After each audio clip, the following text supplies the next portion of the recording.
Halo, Assalamualaikum warahmatullahi wabarakatuh. Bertemu lagi dengan saya Bu Oci. Kali ini kita belajar administrasi pajak. Untuk materi kali ini yaitu hakikat pajak. Tujuannya pembelajaran kali ini yang pertama menjelaskan pengertian dan fungsi pajak. Kedua, mendeskripsikan jenis-jenis pajak dan pungutan lainnya. Yang ketiga, menjelaskan kewajiban dan hak wajib pajak. Pengertian pajak. Undang-Undang Nomor 28 Tahun 2007 Pasal 1 tentang perpajakan. Menurut undang-undang, bahwa pengertian pajak adalah sebuah kontribusi wajib pajak kepada negara yang terhutang oleh setiap orang ataupun badan yang memiliki sifat memaksa, tetapi tetap berdasarkan dengan undang-undang dan tidak mendapatkan imbalan secara langsung, serta digunakan kebutuhan negara dan kemakmuran rakyat. Selain itu, pengertian pajak menurut Prof. Dr. Rohman Sumitro, Sarjana Hukum, pajak merupakan iuran atau pungutan rakyat kepada pemerintah dengan berdasarkan undang-undang yang berlaku atau peralihan kekayaan dari sektor swasta kepada sektor publik yang mendapat untuk dipaksakan secara langsung ditujuk dan digunakan untuk membiayai kebutuhan negara.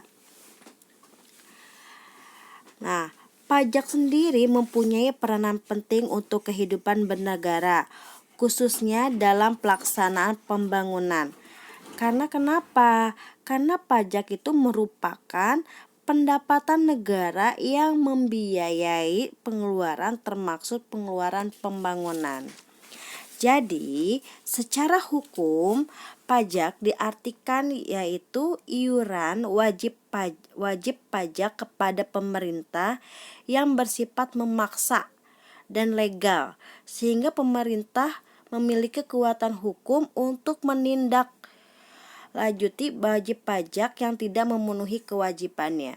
Jadi, ketika kalian kerja atau bikin usaha, kalian wajib membayar pajak.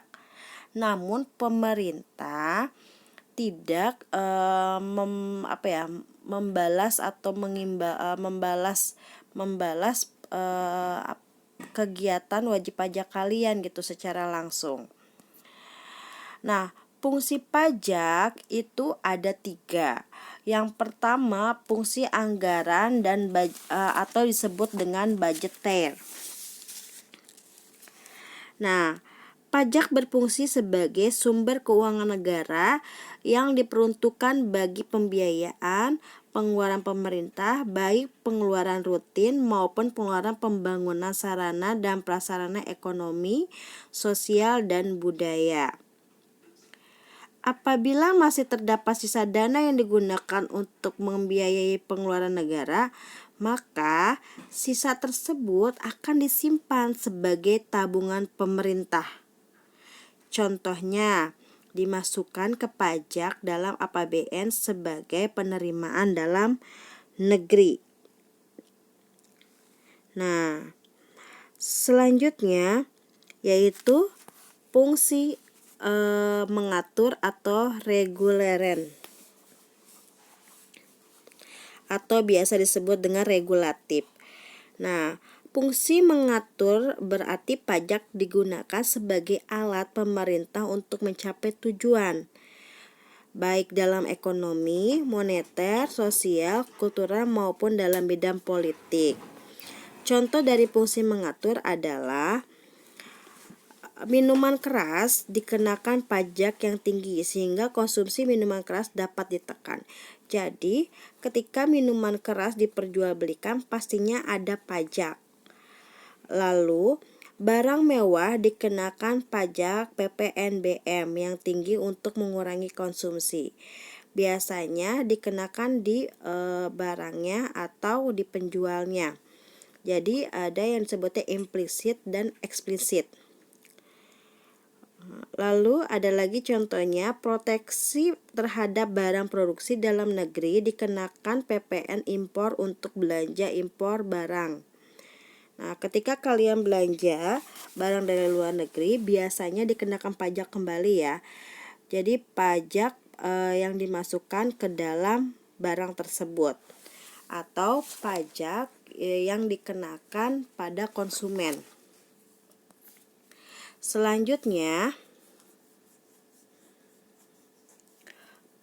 fungsi stabilitas atau biasa disebut dengan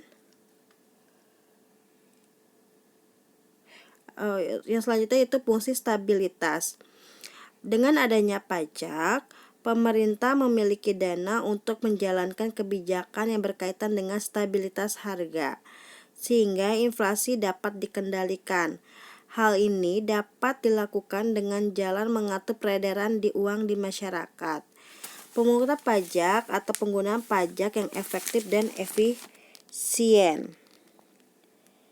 Nah, jadi pemerintah menetapkan pajak yang tinggi sehingga jumlah uang yang beredar bisa dikurangi. Sedangkan mengatasi kelesuan ekonomi atau deflasi, pemerintah menurunkan pajak sehingga jumlah uang yang beredar bisa bertambah dan deflasi bisa diatasi. Gitu ya. Selanjutnya, manfaat adanya pajak bagi suatu negara. Yang pertama, pajak merupakan sumber penerimaan negara. Jadi, dari rakyat untuk rakyat. Yang kedua, pajak sebagai alat pemerataan pendapatan. Dalam perpajakan biasanya ada berbagai macam tarif yang dikenakan oleh wajib pajak. Salah satunya adalah tarif progresif. Nah, maka wajib pajak memiliki pendapatan lebih besar akan ditetapkan pula pajak yang lebih besar. Dan sebaliknya, ini yang dimaksud dengan pemerataan pendapatan. Jadi kalau misalnya pendapatan lebih besar, maka pajaknya pun akan lebih besar. Yang ketiga, pajak sebagai alat pendorong investasi.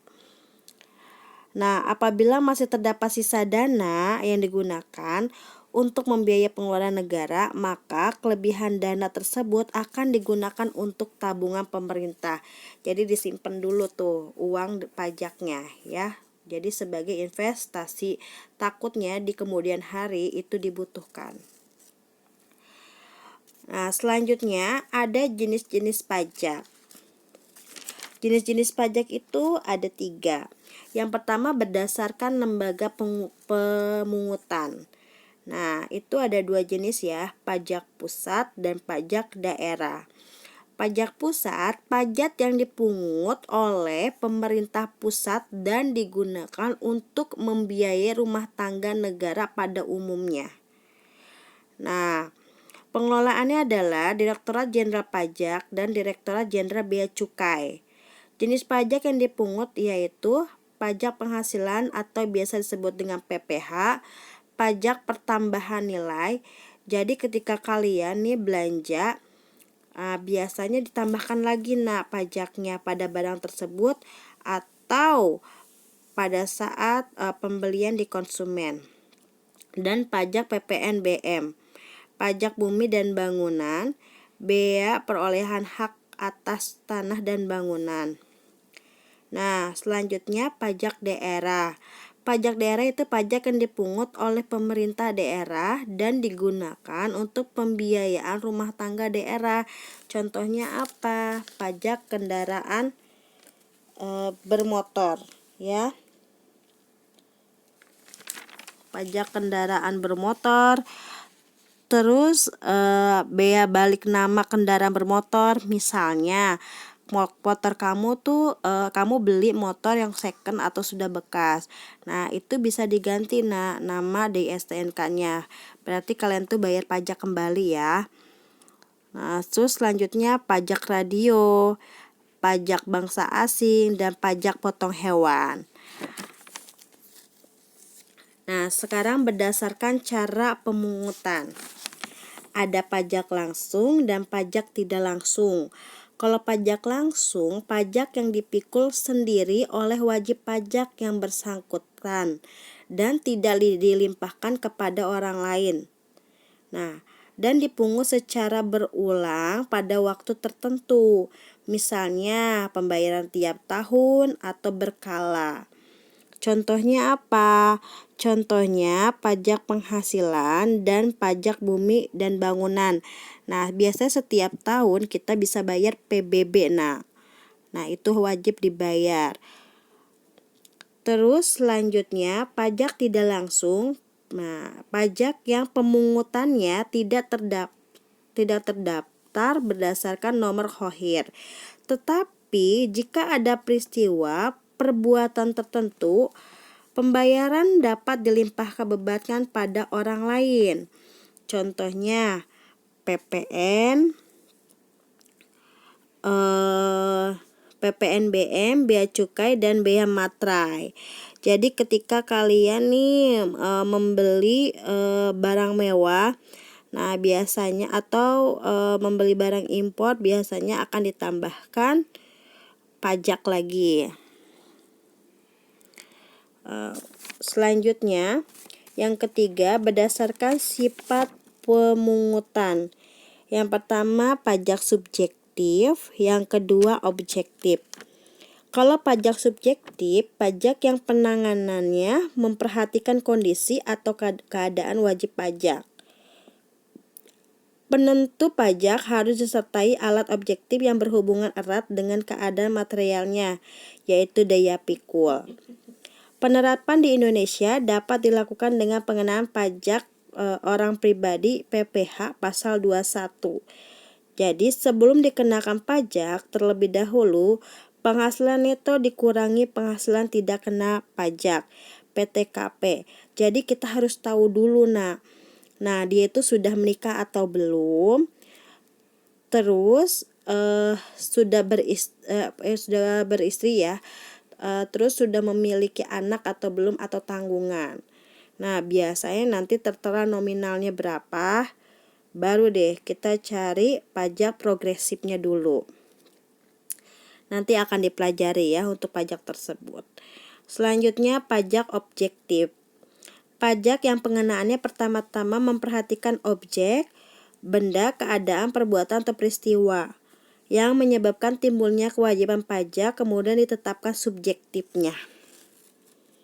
Nah, contohnya apa? PPN, PPNBM. Nah, selain itu ada pungutan lainnya. Yang pertama retribusi. Retribusi itu iuran kepada pemerintah yang bisa dipaksakan dan ada jasa timbal yang langsung bisa digunakan. Contohnya ketika kalian mau masuk ke jalan tol, biasanya nanti ada gerbang khusus dan kalian harus bayar kan. Ketika kalian bayar, nanti kalian dikasih karcis dan kalian bisa jalan di jalan tol. Nah, itu contoh dari retribusi.